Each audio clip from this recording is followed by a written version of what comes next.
Just 5 days after the Civil War had effectively ended, a single gunshot echoed through Ford's Theater in Washington, D.C. The man who had held a fractured nation together through its bloodiest chapter would never open his eyes again. Abraham Lincoln, the 16th President of the United States. A man born in a one-room log cabin who became the leader of the free world. A man who buried his son, survived a war, and freed 4 million people, all while battling crippling depression. But who was Abraham Lincoln, really? Beyond the tall hat, beyond the monument, beyond the mythology, who was the man? Today, we're going to find out. This is the full story, from the Kentucky wilderness to the halls of the White House, from his humble beginnings to his tragic end. Stay with me. This one is worth it. Abraham Lincoln was born on February 12, 1809, in a log cabin on Sinking Spring Farm in Hardin County, Kentucky, what is now LaRue County. His parents were Thomas Lincoln and Nancy Hanks Lincoln, both of whom came from modest, frontier stock. The Lincoln family was poor, but they were not unusual for their time. Life on the Kentucky frontier in the early 1800s meant hard soil, rough winters, and survival that depended on your own 2 hands. When Abraham was just 2 years old, the family moved to another farm at Knob Creek, still in Kentucky, where he spent his earliest childhood memories. It was here that young Abraham nearly drowned in a creek as a small child, saved by a friend named Austin Gallagher. A small twist of fate that changed history. In 1816, when Lincoln was 7, the family uprooted again, this time crossing the Ohio River into Indiana. Thomas Lincoln moved north largely because of land title disputes in Kentucky, but also, notably, because Indiana was a free state. Though Thomas Lincoln was no abolitionist, the family would settle in a region where slavery was not legal, a fact that would quietly shape young Abraham's world. The Indiana years were brutal. The land had to be cleared. Food had to be hunted and grown. And in 1818, when Abraham was just 9 years old, tragedy struck. His mother, Nancy Hanks Lincoln, died of milk sickness, a disease caused by drinking milk from cows that had eaten white snake root. She was 34 years old. Abraham would later say that everything he was, he owed to his mother. Her death was a wound he never fully healed. For about a year, the Lincoln household fell into poverty and grief. Thomas Lincoln eventually returned to Kentucky and came back with a new wife, Sarah Bush Johnston, a widow with 3 children of her own. Sarah Bush Lincoln was, by all accounts, a remarkable woman. She brought warmth, organization, and, crucially, books into the Lincoln home. She recognized young Abraham's hunger for learning and encouraged it fiercely. Abraham adored his stepmother, calling her his best friend in the world. Lincoln's formal education amounted to roughly 1 year of schooling in total. Scattered sessions at log schoolhouses called blab schools, where children read aloud together. But what Lincoln lacked in formal instruction, he made up for in relentless self-education. He read everything he could get his hands on: the Bible, Aesop's Fables, The Life of George Washington by Mason Weems, Robinson Crusoe. He would walk miles to borrow a book. He read by firelight when candles were too expensive. He copied out passages on a wooden shovel when he had no paper. Lincoln was not just reading for pleasure. He was building something inside himself. A mind, a voice, a future. By his late teens, Lincoln was already physically extraordinary. He stood 6 feet 4 inches tall, a giant for his era, with enormous arms and hands built by years of splitting fence rails, farming, and hauling. He was strong enough to lift a barrel of whiskey and drink from the bunghole. He could hold an axe at arm's length by the handle. People noticed him wherever he went. At 21, Lincoln left his father's home and never really looked back. He later spoke of his childhood with little nostalgia, describing it simply as the short and simple annals of the poor. In 1831, he landed in the small village of New Salem, Illinois, after helping to navigate a flatboat to New Orleans. He liked the place and decided to stay. New Salem was where Abraham Lincoln truly began to become himself. He worked a variety of jobs: store clerk, postmaster, land surveyor. He was known throughout the village as a man of extraordinary honesty, earning him the nickname Honest Abe, and as a superb storyteller. Lincoln's gift for narrative, for humor, for connecting with ordinary people was already on full display. He also developed his wrestling reputation. Lincoln was apparently nearly unbeatable in the rough-and-tumble wrestling style of the frontier.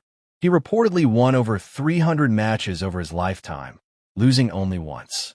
The National Wrestling Hall of Fame actually recognizes him to this day. But New Salem was also where Lincoln first entered politics. In 1832, at just 23 years old, he ran for the Illinois state legislature. He lost, in part because his military service in the Black Hawk War interrupted his campaign. But he received an overwhelming majority of votes from his own community of New Salem, a sign of the trust he had built. He ran again in 1834. This time he won. Lincoln served 4 consecutive terms in the Illinois General Assembly, where he aligned himself with the Whig Party, the party that championed internal improvements, economic development, and modernization. He was learning the mechanics of politics, the art of negotiation, and the power of language. And he was also, during this period, teaching himself the law. With virtually no formal training, studying borrowed books late into the night, Abraham Lincoln passed the Illinois bar exam in 1836. He was now an attorney. He moved to the new state capital, Springfield, and began building a legal career that would, within a decade, make him one of the most respected lawyers in Illinois. Abraham Lincoln's personal life was complicated and often deeply painful. His first significant romantic attachment was to Anne Rutledge, a young woman he met in New Salem. Their relationship has been romanticized over the centuries, but the historical record is murky. What is clear is that Anne died in 1835, likely of typhoid fever, and that Lincoln fell into a severe depression afterward. Friends reportedly feared for his sanity. Lincoln struggles with what we would today call depression, or what his era called the hypo, short for hypochondria, were a defining feature of his life. He battled dark moods and suicidal thoughts at multiple points. He was not someone who wore his pain lightly. He felt things deeply and carried those feelings with him always. In Springfield, he met Mary Todd, a sharp, well-educated woman from a prominent Kentucky family.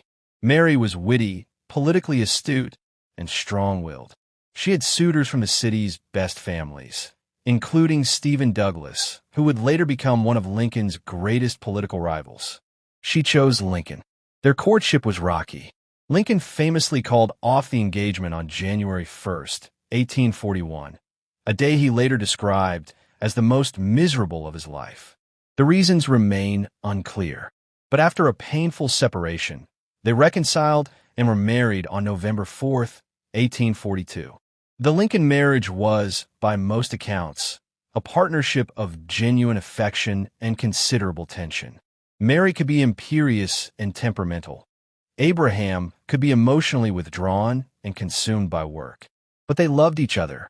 They had 4 sons together: Robert, Edward, William, Willie, and Thomas Tad. Tragedy struck twice within the White House years. Edward had already died in 1850 at age 3.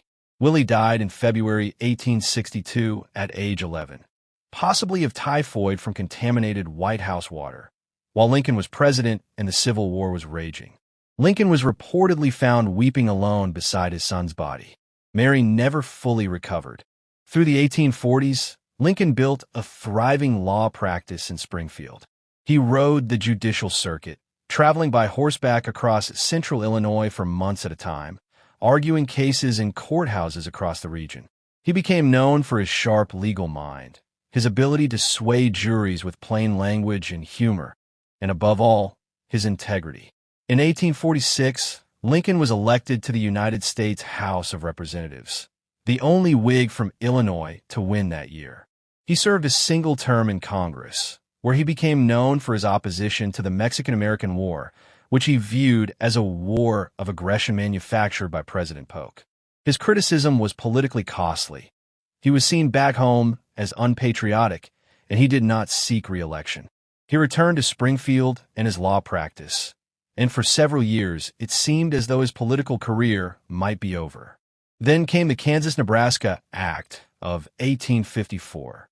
Senator Stephen Douglas, Lincoln's longtime rival, pushed through legislation that effectively overturned the Missouri Compromise of 1820, opening new territories to the potential expansion of slavery through popular sovereignty. The nation erupted in outrage in the North. Lincoln erupted along with it. This issue, slavery, and its expansion reawakened Lincoln's political fire with an intensity that would never again cool. Lincoln began giving speeches against the Kansas-Nebraska Act with a passion and depth that astonished audiences. He had always been a good speaker. Now he was becoming something more, a moral force. In 1856, the Whig Party having collapsed, Lincoln joined the newly formed Republican Party, which was built primarily on opposition to the expansion of slavery. And in 1858, he accepted the Republican nomination for U.S. Senate from Illinois, setting up one of the most famous contests in American political history. The Lincoln-Douglas debates. Over the course of 7 debates held across Illinois, Lincoln and Stephen Douglas, the incumbent senator, argued the fundamental questions of the age. Could the nation survive half slave and half free? Did popular sovereignty offer a workable middle ground? And what did the Declaration of Independence's promise that all men are created equal actually mean? Lincoln lost the Senate race, but the debates, widely published across the country, made him a national figure. He had forced Douglas into positions that damaged him with Southern Democrats, and he had articulated a moral case against slavery with a clarity and eloquence that resonated far beyond Illinois. 2 years later, in 1860, the Republican Party nominated Abraham Lincoln for President of the United States. The election of 1860 was unlike any other in American history. The Democratic Party had split. Northern Democrats ran Stephen Douglas. Southern Democrats ran John C. Breckinridge. A fourth candidate, John Bell, ran on the Constitutional Union ticket. Lincoln's name did not even appear on the ballot in most Southern states. He won without a single Southern electoral vote, carrying the North and West entirely. He received about 40% of the popular vote, but won an electoral college majority. It was enough. Abraham Lincoln was elected the 16th President of the United States. The South's response was immediate. South Carolina seceded before Lincoln was even inaugurated. By the time he took the oath of office on March 4, 1861, 6 more states had followed. The Confederate States of America had been formed, with Jefferson Davis as its president. Lincoln's inaugural address was a plea for unity and a warning. He had no intention of abolishing slavery where it existed.